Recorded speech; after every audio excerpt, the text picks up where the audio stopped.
Lemak yang goreng 3. Sambal sekali kasih? Asing. Yang dulu tak nak timbul. Okey. Ni semua boleh Yang dua tak nak timun Okey. Ini yang ada timun, sambal asing kan? Nak ayam goreng. Ayam goreng bahagian mana? Bagian dada. Bahagian dada Ni boleh?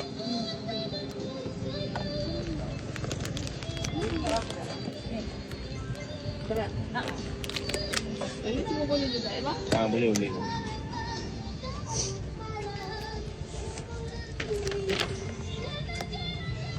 Dapat tengok baru Ayam kacang telur je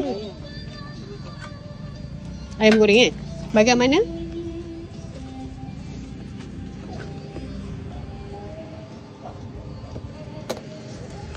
Ni cik. Tarik. Tarik cik. Nah, bonet kita tak tutup ya? Ya. Tak kadang bonet tu lah. Tak kat bonet tu. Yang ni? Lagi bang 2 je. Bukan, lagi satu nasi mak daging dah.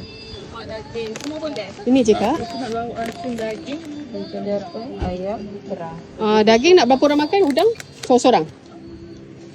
Daging seorang, daging goreng ke daging rendah? Daging goreng seorang makan Makan dah ke apa? Oh, ya di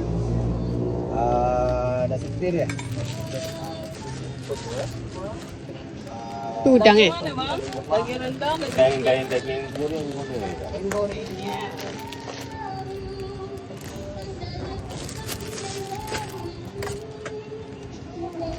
Ya, sedap. Kan?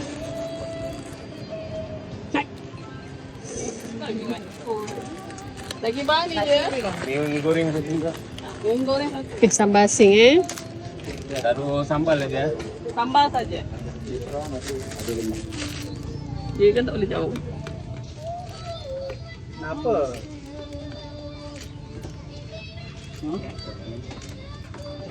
Ni je kak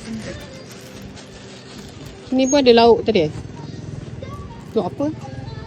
3 lauk ayam goreng. 21, 31 kak Ini je bang. Nasi kerabu bagi rendang. Terima RM31.